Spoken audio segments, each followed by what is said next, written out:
Good morning. Morning, campers. We're doing a real rise and shine coffee episode of Book 2 is Better. The fact that all of you have listened to us for so many episodes when it's been midnight my time and Avery's at the end of a 14-hour workday, I don't know how we've made it through it. This is way more civilized. Are we going to be more or less cogent? I think more cogent, less funny. I think we're going to get overly excited about plot things because we actually care more in the morning. Yeah. And we will have fewer bits. Yeah. I don't want like a well-considered coffee version of the blunt rotation conversation from last episode. We need a balance. It has to be like an every other episode type thing. We have to be like the books, angry at the world and coming up with ridiculous books we hate, bits. we record at night. Books we're kind of enjoying, morning. Not to say we're enjoying. You know what? I'm kind of enjoying this. I'm having a good time. I thought I was going to have to like have an intervention when you were on chapter like 18 or something, and you were sending me sad boy texts about the book. I was griping. And I was in a no griping mood because I was in the middle of the lore drop and I was pumped. Oh, yeah. Yeah. You know, I went on to AI and I wanted them to make like a hair metal radio drop for Lore Corner. Whoa. I wanted like some guy going, Lore Corner! Lore Corner! And ChatGPT said, I'm not able to make music at this time. Okay, so that's one of my projects is to actually figure out which AI tools I want to be using for little things. Because like now everything's segmented, right? Like there's specialized voice production ones and you can make photos and like the Adobe one. I don't know. So I got to figure out what's what. I need to become a user. I'm going to just continue only using ChatGPT to make pictures of my cats. And in our fantasy football league, the new thing has been making AI videos about people's players to try to get them to make bad trades. Oh, that's really good. So it's like the whole group chat is filled with fake news. It's really bad. That's really good. It's like Stephen A. Smith talking about how Lamar Jackson's out for the season, and then I'll get a trade request for him. Tua Tagovailoa has a new skull, no concussions. The last one, though, the player's helmet was sitting sideways on his head, like in the video. That's good. Okay, so we are covering today Ashes of Man. New chapters. Book? Yeah, new book. Book 5 in the Sun Eater series by Christopher. Which is crazy we've made it Ruocchio. This far. Yeah. Dude, we are on the doorstep of and we're executing our plan to catch up by book 7. I hope you're proud of us. Because we're only doing 2 episodes on this book. Yep. Not out of any disrespect for Ashes of Man. We just gotta keep cooking. And we both love reading, so tossing a couple 350 pages out, that ain't nothing for us. We're tough. Bang. Boom. That's like asking me to play a 60-hour JRPG. God, I've played 2 Persona games in between these I got books. you in a weekend, brother. Okay, yeah, chapters 1 through 24. This is roughly half of the book. I picked it based on page count. Turns out, incredible stopping point. Such a good stopping point. Perfect cliffhanger.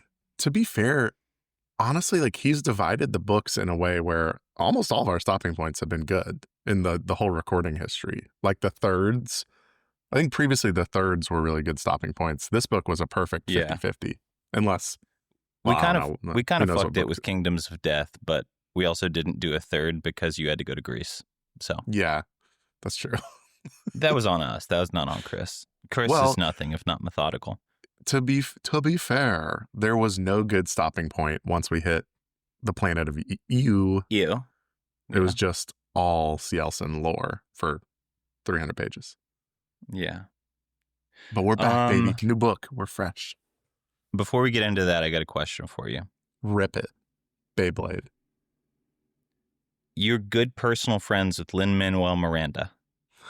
Yeah. And he has offered to make a hip-hop musical based on one fantasy IP. What are you picking? And what role is Lin-Manuel playing? Dungeon Crawler Carl. Wow. And he is the kitty cat. He's Princess Donut? He is Princess Donut. I really like that. That's good. Because he can't be playing the main character anymore. No. He can't be Carl. And I think it would be hilarious just to have a little rapping cat. Yeah.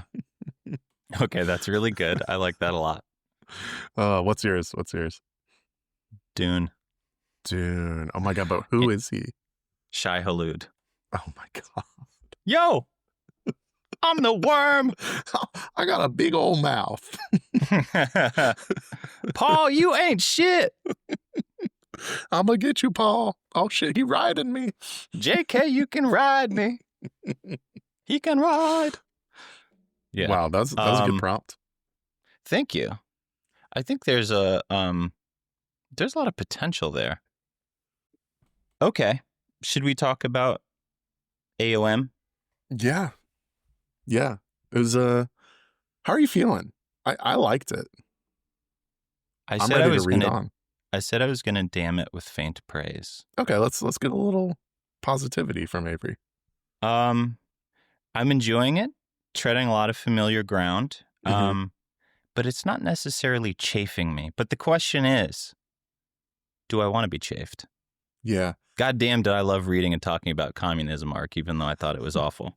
You know, this first section felt like slipping into a pair of comfortable jeans. Like, I was kind of enjoying it. That is exactly how I felt. I was like, man, I've read a lot of this series, and it was like a mediocre catch up with an old friend. Yeah. I'm like, oh, we didn't create any new jokes, wrong here. But you know, I saw an old friend. That's not a bad thing. And then I was starting to get a little bit of, I'd say chapters 21 and on, I was getting a little excited.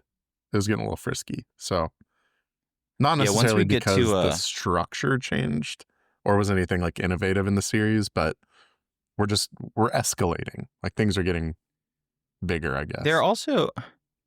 I feel like he also was doing a little bit of what I wanted, which was maybe decelerating a little bit on the plot and focusing a little bit more on character dynamics, which I think we sort of need at this point. So perhaps I was a touch bored at the start of the book, but he also kind of was doing what I would have wanted him to do. So in that sense, I can't possibly complain. And we really did need to do a thorough check-in with Hadrian after the events of the last book. So I actually did appreciate that, because at the end of book 4, we get the 28-year quiet journey with Valka and little depressed Hadrian arc. And I was so thankful we didn't time skip 110 years to start the book. Yeah. Like we start straight back on Colchis. He's still sad. He's still trying to figure out what happened to Gibson, Yeah. It was good. It was a good, slower moment to reset. Yeah. And I do think he's done a really, really good job of capturing Hadrian's kind of shell shock and how scared he is to jump back into the fray, like his uncertainty about even being able to do it, which is completely understandable given what he's been through. And really, really compelling stuff. There's an interesting point because so this is skipping around a little bit, but when they're flying to the MINOS space base and Valka's like, should we just run away? I'm surprised they didn't have that conversation on Colchis. Yeah. Like, should we just dip? Yeah. It's a big galaxy. Could probably have found a place to settle down and start a little Stardew Valley farm and, not fight. But I was just surprised the conversation happened then and not at the first point where they're like, should we go report to society? Or should we just keep hiding where everyone thinks we're dead? It sounds like you don't believe in duty. Yeah. What is justice? Yeah. Who must serve? What is it? The good of all is the good of one. Or I'm trying to think of some I would love that to be the arc. We must all lay down our lives for the Commonwealth. Oh man. Not the Commonwealth, the Empire. Very different. Yeah. But yeah, the end of the Gibson lore section is kind of interesting on Colchis, where he meets up with the rest of the Scholiasts. Is that a good place to start? Yeah, hit me. All right, should I do a summary? Oh, you did write a summary. I did write a summary. Okay. You want me to get the Daft Punk going? Yeah, I think you should rip it up. Okay. Beep. Beep. We've officially entered the post-Gibson era, and Hadrian is a broken man. Haunted by PTSD and afraid of fireworks, he staggers back into society, only to land himself straight in jail. This time, though, his cell is actually his old abandoned house, left with a skeleton staff to gather dust for 107 years. Turns out that 9 years of faking your own death while shacking up with an AI demon doesn't exactly win you points in the trust department with the Empire, and the Chantry and Imperial soldiers grill him and Volca for months. Along the way, we meet cool guy Hector Oliva and reunite with Lorien, Hadrian's favorite little Intis. The Jadians are still a no-show, so Hadrian gets summoned by the Emperor himself, who puts on a show of public forgiveness while privately squeezing him for intel on the alien gods. Hadrian gets a peek behind the curtain, where the Empire's dirty little secrets come out. The sacred bloodshime, bloodshime, that's a new word. That sounds The sacred bloodline is actually a sham. The Chantry's been burying the existence of alien civilizations, and the Emperor has his own shadow spy corps dedicated to divine business. Cue the next impossible quest: assassinate the Cielcen god. But first, he's sent to team up with Basander Lin and blow up MINOS base. Hadrian makes his own shitty version of an Iron Rain and parachutes into the base, only to discover that the creepy little androids have been cooking up a super virus designed to give entire planets cancer. The whole mission, unsurprisingly, is a disaster. All of his men die, nothing gets solved, and Hadrian winds up back where he always seems to, in Cielcen custody. Man, well done. Thank you. Dude, we're now on a book and a half of Hadrian in prison. I think it's a full... All of Kingdoms of Death, he was in prison. Right. Because he started out on Nessus prison. Yep. And then Lothlorien prison. Yeah. Oh, yeah, Lothlorien prison. I forgot about Lothlorien prison. This dude, he hadn't lived a free day in the past 100 years. And he skipped a whole section where he was in, like, trial in prison. Pre-Kingdoms of Death. Yeah. Yeah. This dude, he's been alive 1,000 years? He's been either in fugue or prison for like 900. Man, before I forget, because I know I'm gonna, R.I.P. Hector Oliva. We barely knew you, and we got a classic death foreshadowing that I imagine we will not see. That bummed me out because I'm like, this is a cool, interesting character. I liked that guy. He was awesome. He was cocky. He was like a young version of Hadrian, but way cooler than Hadrian. Yeah, he had a little Hadrian energy. Yeah, he was a bit of a scholar, an armchair historian. Unfortunately, we got a Hadrian, and anyways, his planet was blown up. Great guy. He's like, and I wasn't there, so we're not going to obviously talk about this. Yeah, he's not me. Don't give a fuck. He was a bit of a scoundrel too. He was like, I got hoes in different area codes. I like him. Yeah, he was like Cumtown Hadrian. Little Stavi podcast. Yeah, he's the Stavi to Hadrian's Tucker. I don't even know. I did like how Hadrian's like, you'll learn, young man, that true love and marriage is all that you need. And he's like, are you married? And Hadrian's like, fuck you. I'm a little cucked. I'm not going to lie. I've got a phylactery. Look at my phylactery and tell me if I'm married. You got any kids? No. I lost that argument. Damn it. Thank God he doesn't have kids. They would get kidnapped every episode. Yeah. I was going to say that's the one fight Hadrian can't win, but this boy loses every fight.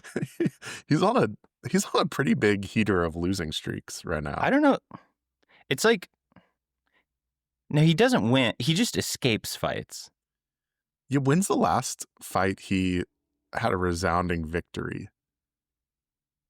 It wasn't Berenike. I don't know, Colosso or slapping the shit out of Crispin. Yeah. Well, I guess he had a couple like kill the Cielcen prince ones. Yeah, he's pretty good at killing the six fingers of the creepy aliens. Yeah, but he does sacrifice like hundreds of thousands of men every time, so. Yeah, always Pyrrhic victories. Yeah. Oh, man. Well, anyway, so we start off on Colchis. We're chilling. Yeah. Chilling with the nerds. Were you surprised by the Gibson reveal? Yeah, I mean, I didn't see that coming. That was kind of wild. Did anyone? I mean... To be clear, the reveal is that Hadrian possibly put a hit out on Gibson's kid. No, so he 100% No, murdered. I know he did. He definitely did. We read about it, and it was a really cool chapter. It was so good. He murdered his son, and then the first thing he did after he saw him for 100 years was brag about killing his son. I think Gibson knew his son was a piece of shit. Well, yeah, his son betrayed him and sent him to space jail. Exactly. Fuck that kid. Dude, if Braden did that to me, I'd be so upset. Braden, no. Braden, don't send me to space jail. Just because I made you do musical theater and play offensive line. This one was what? He tried to start a rebellion for 2 years and like killed the whole rest of his family or something. Yeah. Man. Gibson was a baddie. Gibson was and will always be a bit of a baddie. Yeah. A real Dalinar. A true Dalinar. I think that's a great comparison. Just thought of that. My one bone to pick from the start of this is, you know, like the nice lady who's kind of the ward of the beach community, the like descendants I can't remember her name, of, but yes. There she's at one point she was like, oh, I can't believe my great grandmother was like friends with you. And he's basically like, did you know that she was an oath-breaking bitch? And she actually I could have made her stay with me if I wanted. It's like, dude, why would you do that? Why would you ruin her legacy? Yeah. I know you think she was a nice lady, but she was actually a coward. It was so mean. It was so cruel for no reason. It's like, I can't believe we started with that. On point. It is on point. And he's full PTSD mode. He's kind of a dick at this point. He's got shaky hands. Yeah. I can't feel the quiet. Oh, no. He lost his sauce. He did. No. He has lost his sauce. That's not good. He really did.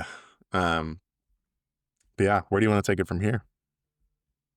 I got to say, this was not post-Gibson reveal. I think this is probably when it stalled out a little bit for me.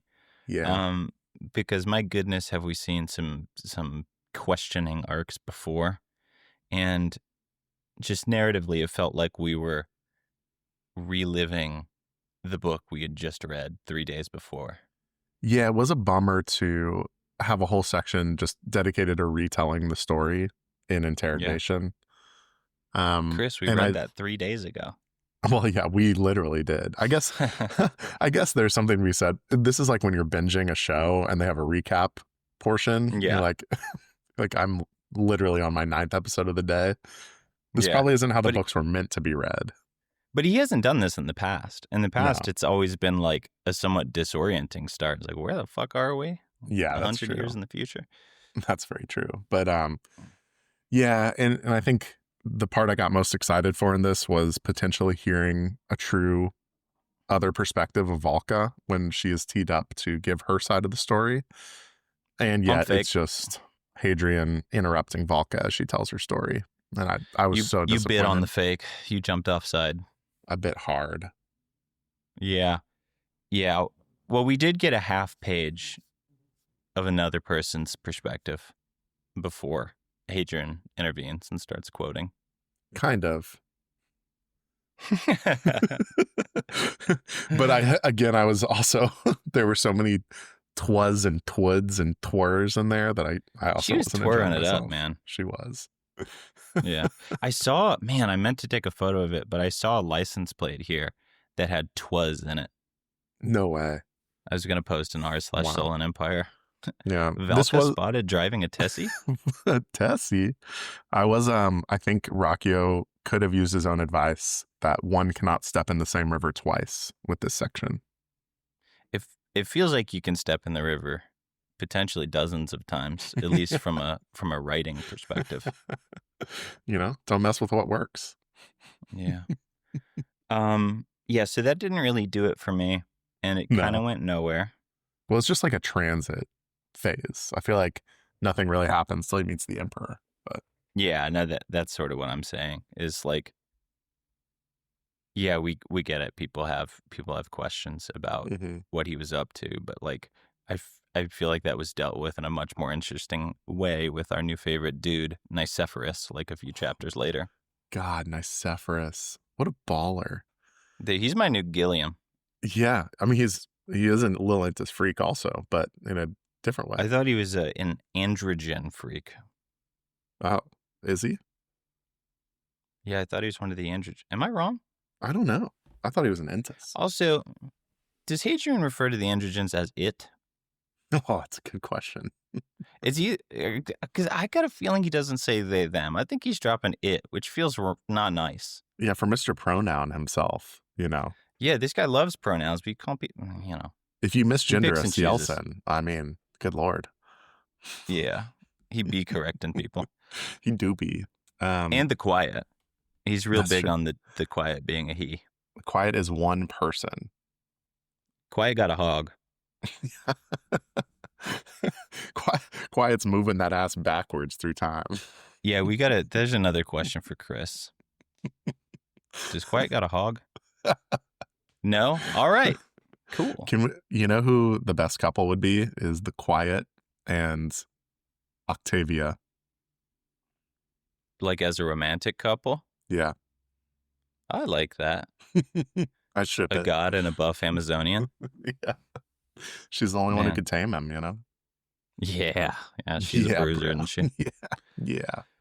But yeah, okay. so we get the emperor to do his little, I forgive you publicly, you're not the worst plague on the empire, you can come back to civilization. And then he did kind of try to trick Hadrian. He did. He asked him some leading questions. Yeah. And Hadrian piped up a little bit. Yeah, I think he was looking for Hadrian to stand up for himself. Yeah, because it's a pretty easy out if like the guy just collapses and was like, I've messed up, I'm so sorry. I blew it. Yeah. Horizon is sexy.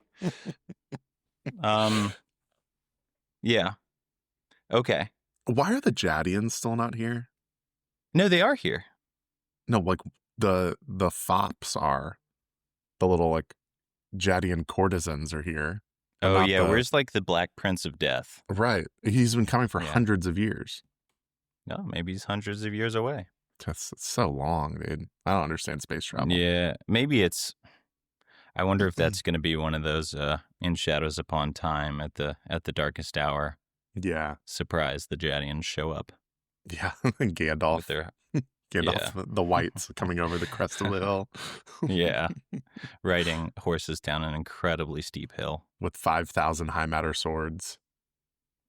God damn. We make make a little AI re-envisioning of that with lightsabers in their hands instead of elven ChatGPT, get on this. What was I going to say? Oh yeah, we get a little. I don't know why I'm bringing this up.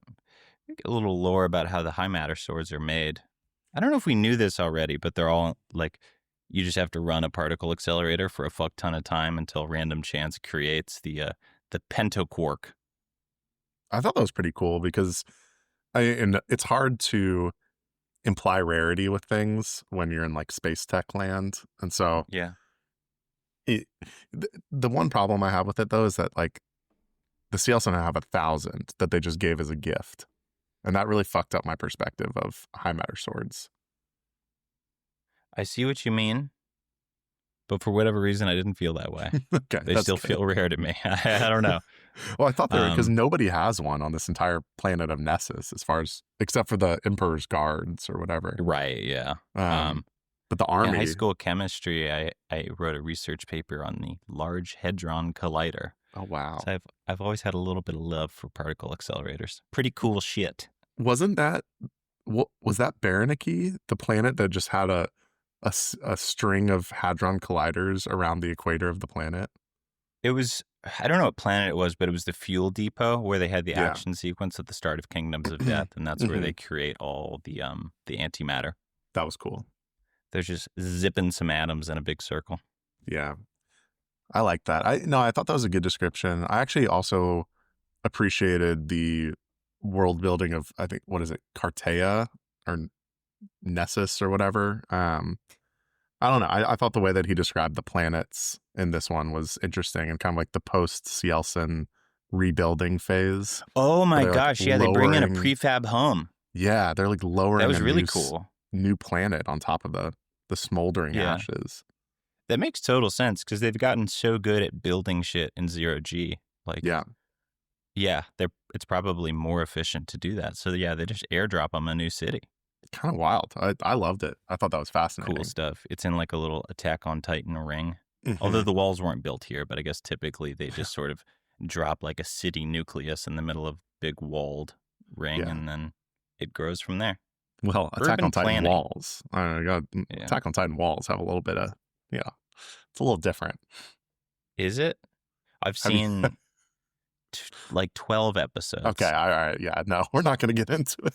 There's a character fake out death that bothered me so much that I stopped watching. That's a crazy show, man. I never finished because like they're like 4 last episodes in the season finale. I don't know, whatever. It was too much. I couldn't go back and keep relearning what had happened. There's this guy I always get on my YouTube, and he just does street interview. I think he's American Japanese, and he does street interviews with Japanese people and just asks them like what games they're playing, what animes they're playing. And he interviewed someone who said, basically, Attack on Titan is what Americans think good anime is, and it is not good anime. And it really poisoned me. I don't know why I took that one guy's opinion like so to heart, but I was like, am I an idiot? Do I not know what a good show is? Well, did he say what his good show was? Was it like Gekko High School My 400-year-old cute mage girlfriend? That's the real freak shit. Yeah, how do we trust his taste? We were trying to watch Spy Family, and Kathy, for the first time, got to see Crunchyroll. Oh no, like the rest of Crunchyroll? And she did not know how much slop is out there. Oh, it's so slop, dude. It's so... The homepage of Crunchyroll gives me... It makes me... It makes me feel like I'm one of those people eating those like French illegal pigeon things, where they put the like cover over your head so that the shame the can't illegal be seen. songbird, Yeah. And I'm like, I need those blinders to navigate the homepage of Crunchyroll. Except then I have to be like, actually, my romantic beach vacation with my little sister is a good show. Yeah. And then you also see that I've somehow watched 48 episodes of Kaiju number 8 since the last time we checked in. Avery, have you watched 400 episodes of Fire Force? Nope, Travis. Oh, man. Yeah. Oh, well. I can't wait to ask Chris what his favorite anime is.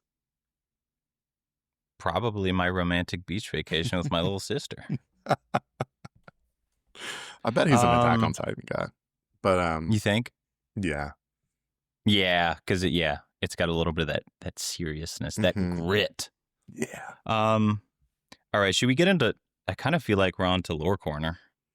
Yeah, I think the only thing that was of note before then that I really, really enjoyed, this is back to the comfy jeans thing. Hadrian on a war planning council that he's not welcome in, piping up and disagreeing with all of the generals. Absolutely. Had to have it. I loved it. It was great. Yeah. No, that's what he does best.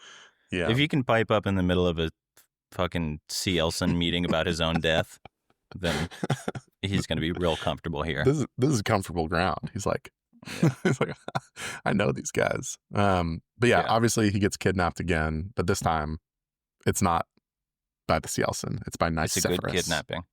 It is a good kid. Well, it could have gone wrong. It was a little dicey there for a minute.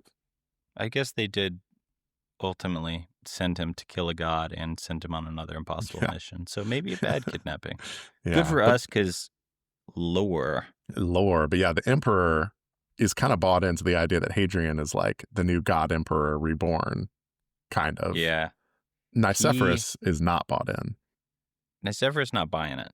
No. I had a note that this was, as someone who lived in a cult briefly, kind of interesting. And I liked this. Like, we're not particularly religious, but people who are, I think, have sort of the Nicephorus issue, which is like they acknowledge that their deity like spoke to and through people in the past, but what do you do with people in the present? Is there any reason that would go away? And goddamn, why does everyone who claims that feel like a huge charlatan? Yeah. So yeah, it's some of the rewriting of history to like make normal, people who might have been normal in their era are on such a pedestal and so untouchable from the previous prophet eras. But Nicephorus is like, you're just a man, Yeah. It's really easy to describe to ascribe divinity to someone 1,000 years in the past. Right, but not But when you you're can see looking at them. Hadrian Marlowe, just picking his nose with his colorful cape. Crispin's older brother. Yeah. It's Yeah, like you're just tough. a shitty cousin of the bastard bloodline of the emperor. Hey, don't shoot the messenger. Just because I'm fucking annoying doesn't mean I can't also be a god. That's true. Yeah. You think Nicephorus wanted to be the person that the god spoke to? I wanted to talk to the quiet. Yeah. Actually, I think that's wrong. I think they do kind of, Hadrian has the realization that Nicephorus is like the emperor's true best friend, basically. And so I think as like the number one fan of this particular Caesar, he's just mad that the gods aren't talking to his buddy. Yeah, I think there's got to be a lot of that. Yeah. And I don't know. He's like playing this big support role to the emperor. And Exactly. if you have a non-emperor out here actually communing with the gods, it's probably not good for the status of the emperor, is it? No. But yeah, not to step on future conversations about our number one dude, Alexander. Right. But what an interesting conversation this was. First, there was a genuine apology from the emperor, which I appreciated and Hadrian appreciated. It's like, sorry I got you tortured and my wife almost killed you. Yeah. And my son is about to almost kill you. He's like, I didn't know those commies were bad. I thought they were our commies. Yeah. No. Oh man, Listen, wouldn't have sent you there. Sorry, bud. And then and Hadrian's takeaway is William really is a good man. Yeah.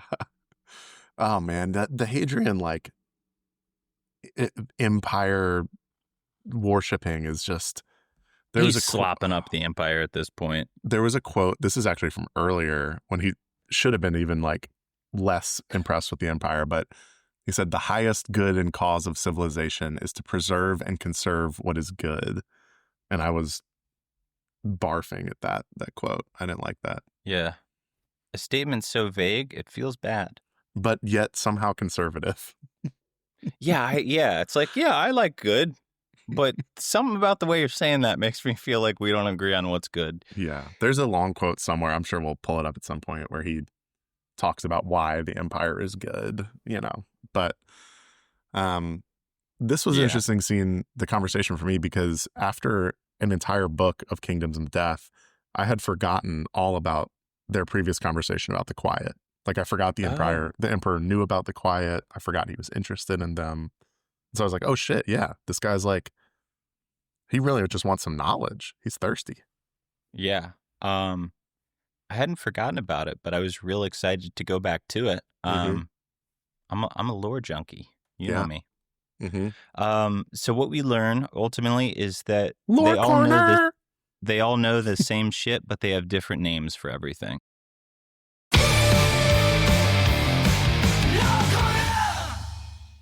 Lore corner. He's like, oh, the crab people? Yeah, we call them the firstborn.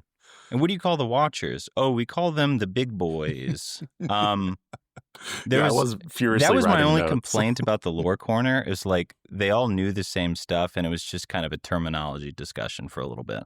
I'm 50-50 with you. So yes, some of the same things. There are ancient alien civilizations.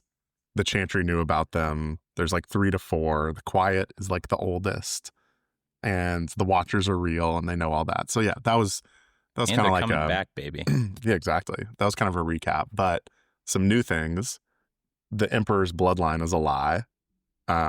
Victor the Bastard was like the son of William, the original William or something, right? So I think that's interesting that the whole thing has been predicated on like making lab babies of the same genetics. It's very Isaac Asimov Foundation with the 3 Empire people. You haven't seen that, but it's very relevant for me right now. I was looking at Foundation in an airport bookstore. I was thinking about it. The show is good. I've been enjoying the show. We find out there's a secret military research branch, HAPSIS. Yes. And the Expeditionary Corps, which is straight out of Attack on Titan. He sends people out to commit suicide. Basically, yeah. Yeah. The Expeditionary Corps is taking L after L. But I guess they do get some info. They do while they're dead and floating around. Yeah. By virtue of you dying, you've provided us with invaluable information. Didn't they say they all committed suicide when they found the Watchers, basically? Yeah, I guess the Watcher still got some juice, and the juice is it gives you an overwhelming urge to off yourself. Yeah. As we saw with the Crab Boys in last book. Which I'm surprised Hadrian didn't get a little suicide arc, a la like Kaladin. Yeah. If anyone should be thinking about calling it quits, it's probably Hadrian right now. Yeah. But yeah, Lore Corner is wild. And we basically find out the whole plan, the big secret plan is one day when they find out where the Watchers are, they're going to send Hadrian with Hapsis and the Expeditionary Corps to kill a god. Yeah. Like, let me tell you what I'm excited to read about. That is going to be sick. I don't know when we're getting it, whether it's this book next or never, but man, I want to see the Watchers fucking back. Oh, we also get, I think we strongly suspected this, but we get effectively confirmation that there is a Watcher living inside Doriaika. Yeah, they seem to know this silver snake thing. Like, oh shit, that's bad. That's big bad. Yeah, I figured that's sort of what we thought it was, but now I think we can move forward assuming that's the case. So, right, there's a parasite inside Doriaika. Yeah. Ugh, creepy. I don't like parasites. Yeah, fun stuff. My only nit, it was like this stuff was all very interesting, but it did sort of feel like only 5% of it had implications for the story moving forward. Mm-hmm. Although maybe there's stuff I don't know. Like all the stuff about like the elder races and the crab people and all that stuff is really cool. Like I loved reading about it. I'm just not sure what it means for the rest of Sun Eater. But that's true. If we get time to develop some of these, like if we turn into like a god war, that's going to be really cool. Yeah. Are the crab people totally done? Or are there some out there? I'm not sure. I don't know if we got the the real confirmation. They were kind of speed running through some of the lore there. Yeah. Well, I guess we'll just keep reading. That must have been a very overwhelming moment for Hadrian, though, to be fair. Which one? Just having the emperor like lore dump you. Yeah. Because Hadrian knows about as much as anyone in the galaxy. And the Emperor is sitting on like a fucking mountain of information that Hadrian doesn't have. And I did find the one part of it I found a little bit weird is like, so this whole secret that Hadrian's been trying to control for so long, that he can control warps of reality and speaks to the quiet. There was this interesting point where it's like all of a sudden he has to prove it in this conversation. Mm-hmm. And the thing that you've been trying to disprove for so long, all of a sudden you have no evidence to back up. I thought that was kind of interesting. It's a really tough time to get the yips. Yeah. It's a tough time to not be able to shoot yourself in the chest and survive like you did on the spaceship. Normally, I could have you shoot me in the head right now. I did feel the struggle there. You've been like denying this thing for so long that's true, and all of a sudden you have to prove it. And tough luck. And once I thought I could walk on water. It didn't work, but it could have. Yeah. Okay. So then we get the mission. We got another MINOS situation here. Yes, the mission, which is helpfully given to us on a holograph on top of a Steinway piano. Yeah, what's up with that? I hated that. I hated it. You don't like Steinway? What are we, like, the year 49,000 or something? And yeah, those bad boys are made out of wood. Yeah. I know that they could probably find some space tech to preserve it, but yeah, piano from 1900 is a tough pill to swallow here. It's like the curved Old English lettering of Steinway and Sons. Yeah, I was saying I wanted him to have a Fender Stratocaster in the corner. Let me introduce you to the ancient art of the blues. Yeah, but we get it. Yeah, we get a new mission. Minos and who's the extra leader? The like weird general guy. Couldn't tell you. Kalen Herondodes. Yeah. That Yeah. guy. Who's That's like a fantasy name if I've ever heard it. Who's like a 7-foot tall fur coat wearing motherfucker who's Yeah, he's a big fella. big Possibly guy. Palatine? I think so. I think he Or just a big unit. could be Imperial, but wow. But yeah, yeah. they're cranking out weapons somewhere. And So we Hadrian's think. got to send in a strike force. Yeah, Take what it do you out. think of that plan? The plan, I don't know. I don't like these plans. I don't know why Hadrian has to be involved in all of them. They're like, you know more about the extras than anyone. It's like, well, I don't know. We just had a whole conversation where Hadrian doesn't know dick. Right. And this feels like a perfect Hapsis mission. yeah, send those guys. They're definitely people who know. And if he's this valuable, you're going to send him on a strike force at the fucking front of the battle? Like, right. Feels questionable. Of a planet they have no intel on. Yeah. Okay. Should we get into our mild Stormlight spoiler? Yeah, I think so. Yeah, if you have not read past book 2 of Stormlight Archive, skip like 5 minutes. It's like the first half of book 4 of Stormlight. Whatever. Well, I was being conservative. 2,000 pages. I was being conservative, man. Okay, no, we're mild spoilers for like the first half of Rhythm of War. So fast forward for like 10 minutes if you haven't gotten there, or if you just don't care. Yeah. Anyways, yeah, Hadrian has pretty fucking serious PTSD right now. Yeah, man, that scene where he lands and he's just, people are getting shot all around him and he's just not moving or speaking. He's in rough shape. And like the night before with Valka, like really doesn't know if he can do this again. And completely understandable. He's been through absolute hell for about 600 pages in Kingdom. And before that too, like how many battles has he been in? But he just gets sent back out there and it's like, so yeah, I was thinking of Kaladin at the start of book 4 where he has the yips, he has PTSD, and Dalinar just takes him out of the fight. He's like, you are in really no position to be doing this. And that was like a very interesting moment in Stormlight. And it feels like the opposite here. And I'm not sure why it needs to be this way because Hadrian's obviously special, but like there are other people out there and there's nothing wrong with telling someone like, you need to take care of yourself for a little bit, like get right. And then you can go back out when you're ready.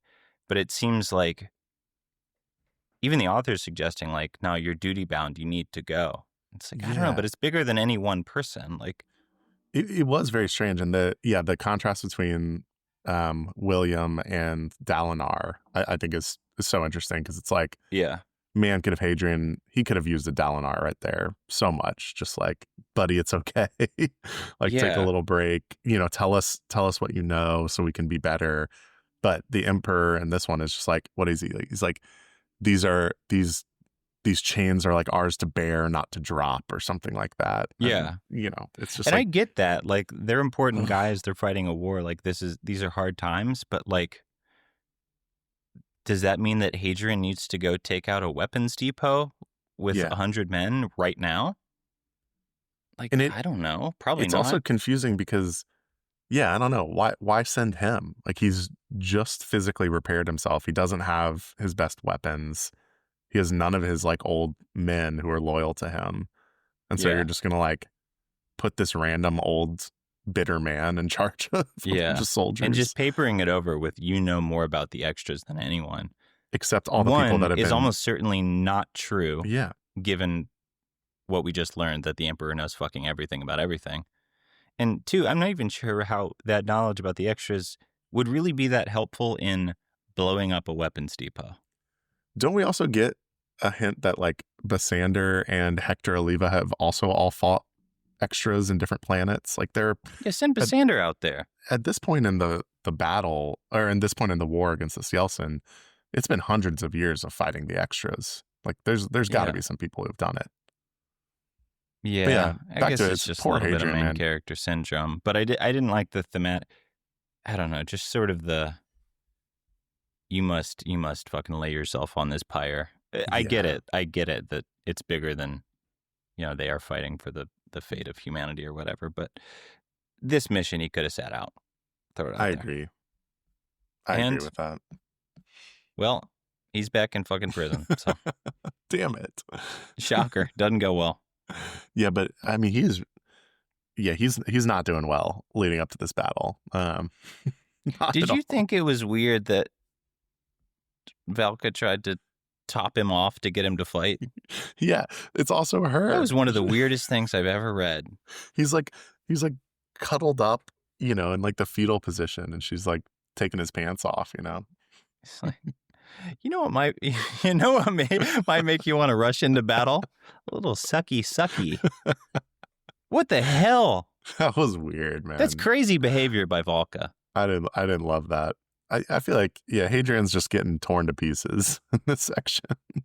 Poor guy. You need to feel like a man right now. In fact, there is like not a single character in this whole section that's helpful to him.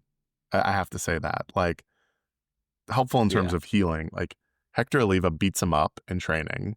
It's kind of maybe good. I would say that's maybe the most wholesome. That seemed okay, actually. Lorien, I thought they had a nice rapport. Literally punches his reconstructed shoulder. That was wild. Though I share Lorien's concerns about maybe it being weird that only Valka and Hadrian survive. Alexander's like, I fucking hate you. I wish you died. His old protege.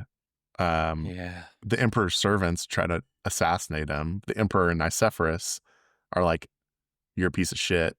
Go fight people. Yeah. There's nobody nice. Sorry for almost killing you. What if I did it again, though? Would you be interested? Oh, man, truly. We totally skipped Alexander. Yeah, I mean, it is a small section, but it's meaningful. It feels consequential. It does. So Alexander is certainly next in line to be emperor. That feels like everybody's. No question. They would put their money on it. And he really doesn't like Hadrian. Good Lord. Doesn't fuck with him. Hadrian shouldn't have talked shit. Talk shit, get hit. Shouldn't have talked shit. Shouldn't have, cheated death multiple times. I gotta say, hasn't Alexander been holding this grudge for pushing a century now? Yeah, but like, what else does he have going on? Not much, I don't think. Right. Royal people are petty because it's just court drama, Yeah.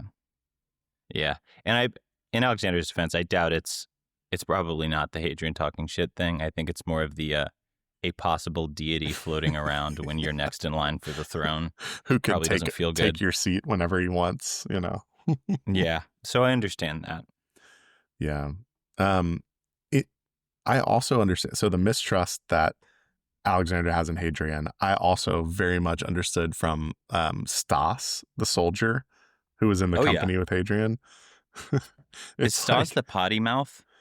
Yeah, he's the potty mouth who's like, I'm going to kill Valka because you're a little robot freak and you keep taking us into robot freak danger and I don't trust you. How do you know the code, motherfucker? Yeah. Yeah. He's like, you're also a reasonable. Witch. You're a witch. Yeah. Hadrian, all your men are dead. I don't want to be like them. Well, Stas, we'll see you in Valhalla. Hadrian's like, trust me, I got you, bro. Immediately, the robots kill Stas and all his men. Yeah, that's so tough for Stas. I liked him. It's so. How do you follow this guy after this? Every battle he goes into, everyone dies but him. Dude, that is so nuts. He loses 90,000 people in the Red Company, gives an epic speech. He's like, give me 100 men. I can take care of it. They all die. 30 pages later, all 100 men are dead. You can't give this guy any men. No. Can you imagine being like, great news, you've been reassigned to the Demon and White's Expeditionary Corps. It's like, well, like, oh no. Say goodbye to your wife and kids. Oh no. God, it's the worst. Oh, but yeah. Should we talk about what they find on the little planet? Yeah. Yeah. Scary. It was freaky, man. That was a little horror scene. I thought this was good. I thought it was disgusting, but in a good way. Yeah. Yeah. Like, ugh. So the depiction of you come into like the surgery room and there's like a massive tumor blob, like 500-pound man. Ugh, a former with man. Freakishly large arm and all this shit. And then when the window flips from opaque to clear and they can see the fucking half alive tumor monster in the other room. And it starts like freaking out because of the light and everything. That was horrifying. Really, really good read. It was good. My goodness. And I wasn't really expecting that as the kind of, I don't know, this feels like it moves the plot forward in a big way, that MINOS is coming up with new cancer agents. Like that's part of their plan to recreate the AI from the Americani. Well, that was going to be my question, is like, as soon as we saw two more monsters, like, oh, I'm thinking about Horizon. Mm-hmm. But then they just started talking about they're creating this virus. Do you think they're also working on bringing back like Americani type AI? So I was wondering if this is their attempt to reach godhood, which is basically like, you know, if they get enough physical mass to run all the networks through the way the Americani did, you can kind of like ascend into permanence. So they'll be linked, like Urbane might be linked up to all of these big blobs of tissue. And yeah. I'm wondering if like Urbane and Severin and all the MINOS people who have like kind of a shared consciousness, like I'm wondering if they're going to create a collective singular consciousness through like an entire planet full of cancer monsters. That gives them like enough processing power, as they've described it in the book, to like reach sentience and AI and whatever. I know that's a kind of chopped explanation. But I could imagine them sort of like giving up their physical bodies to just become like these suspended consciousnesses. Maybe they have like ways of acting in the physical world, but I could totally see them like kind of going into the Matrix and putting themselves in a vat and just acting through whatever computer they've set up. Right. Because I'm also wondering, like, you know how we've assumed all of these physical bodies that are getting shipped off from like the Lothrians or whatever are for the Cielsen to eat. Oh, that's a really good point. I'm wondering if it might be like tumor farm people. That's a great point. I'm all in on that theory now. Yeah.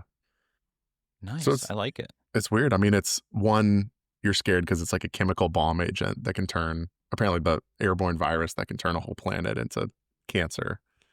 Do we think Valka caught it? She did have her arm out, you know? That's trouble. That's going to be so rough if that's the way she finally dies.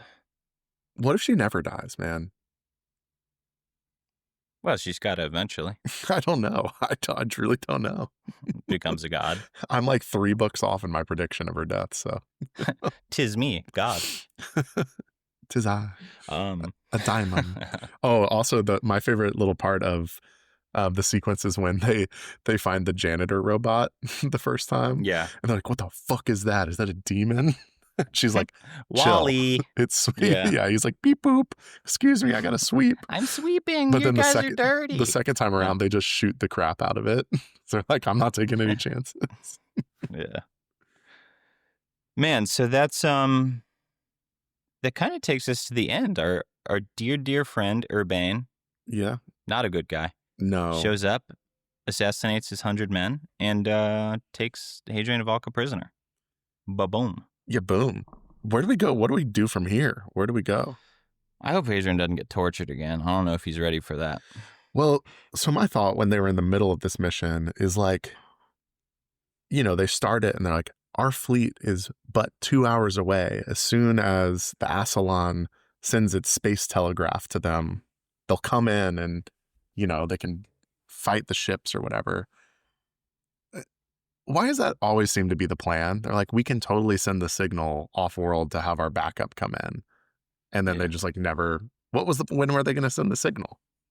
I don't know. I got to get a pager. Yeah. So yeah, I guess the answer is Lorian comes in. Guns ablazing, saves the boys. Okay. Is Basander with them? Or is it just Lorian? I really thought the Emperor sent Basander, but we actually didn't see him. But that we were like, you know, we were only with the people on the Ascalon. Yeah. I thought Basander was going to be part of this mission. Yeah, no, okay, you're right. So the Ascalon was the 100 men, but then they have Basander's like 409th company or whatever it is as the backup ships who are like hovering just outside of light space or whatever. Yeah, because they didn't want to, the Ascalon is like it can slip in like undetected. Ship. Okay, so my prediction is Basander's going to sweep in and save the day. Yeah, he's gotta. Yeah, he's gotta. So that'll be interesting. Excited to see that. Predict Valka's going to die. You think she's going to die from space cancer? God, that's such a brutal. I know. Man, that's a really brutal way for her to go. Yeah, that's terrible. Are we going to have Kingdoms of Death ends with Gibson dying and this one ends with Valka dying? I mean, he has foreshadowed that they have not cured cancer. Like, that's been a big thing he has said throughout these books. Man, if only MINOS were cooking up AIDS 3. we solved that one. Yeah. Surprise, AIDS 4. Shit. Yeah. Okay, any predictions going forward? Your body farm prediction is really blowing my mind right now. Yeah, I'm curious, like some sort of biological weapon, body farm type thing. Dude, I have no clue. This feels like a really pivotal branch. Like, we could go meet that Kalen Herodotes guy or whatever. We could go back to the Cielsen. Cool. We could go into like God battle at this point. Like, I have no fucking idea. Whatever. I think truly just based on book title, Disquiet Gods, book 6. I'm feeling like that's going to be God battle when we actually get to encounter the Watchers, and this will be more focused on MINOS Cielsen shit. But you never know, do you? Yeah, never know. I don't know. Do you have any hot takes? No, I've already gotten them all out. Yeah, I'm actually just excited to get through plot. Like, I was like, when we stopped, I was ready to just keep ripping. Yeah, I almost kept going last night when I finished 24, but then I fell asleep. Nice. Okay, cool. Well, that's the first half of Ashes of Man. We'll be back in like a week with the end of it. Yeah, we will. And we're going to crush it. Figure out how many eps we're going to do on. People say Disquiet Gods is a little bit of a banger, so. Yeah, that could be a three up boy. When is the release date for book 7? Because we got Why do I think it's November 7? Okay. Is that right? No, I think I have a trip on November 7th. That's why I have that. We'll have a new mayor in New York by November 7th. Oh my God. Are you going to have the Lothrian Commonwealth mayor? Yeah, man. Was Eric Adams dropped out? That's got to be tough for you. How's that tough for me? I don't know. That's got to be a thing. The only candidate horrendous political beliefs to you on our pod. I know. Oh my God, yeah. That was the other AI fake news that people were doing in the fantasy league, is news articles of people like my face, Brooklyn man quoted. It's like he sings all the words to Kanye West songs.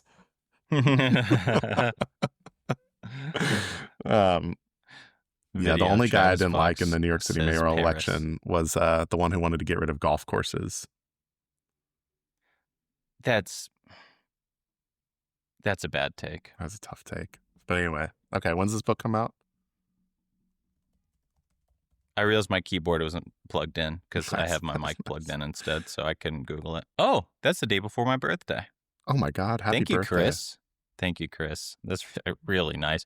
You know what I would love for my birthday, Chris? A fucking advanced reader copy of this book. When are we going to have time to read it? Okay. Well, anyway, so we'll be done with Ashes of Man by next week. And then, yeah, we'll have roughly 4 weeks to finish Disquiet Gods. Easy. Light work. And then we'll... Light work. Dude, can you imagine the feeling that by Christmas, we're going to be done with the Sun Eater series? That's nuts. It's pretty much a full year of Hadrian. Wow. Should we go back and read all the novellas? Good night. No, right. I think I'm gonna be on a little Hadrian detox. I think we'll take a little detox. I've got Dark Age, the new Pierce Brown boy, sitting right next to me. Yeah. That's crazy that's what I'm going to jump into when I'm done with Hadrian is finishing Red Rising. I'll find the most similar series I can. Right back in. And then we can go back to Joe Abercrombie after or whatever. Gritty. Yeah. Breaking Benjamin ass books. Let's go. Okay. Well, cool, thank you for listening. Like, subscribe, message us if you have any feedback that's positive. And if you have any bits, I want more fun bits. So if you have any weird ideas. Yeah, if you really liked the blunt rotation or the music thing and you want us to do some more, let us know. We're receptive. Yeah. We're so receptive. Okay. I'll do anything you tell me. Okay. Anything? Anything. Bye.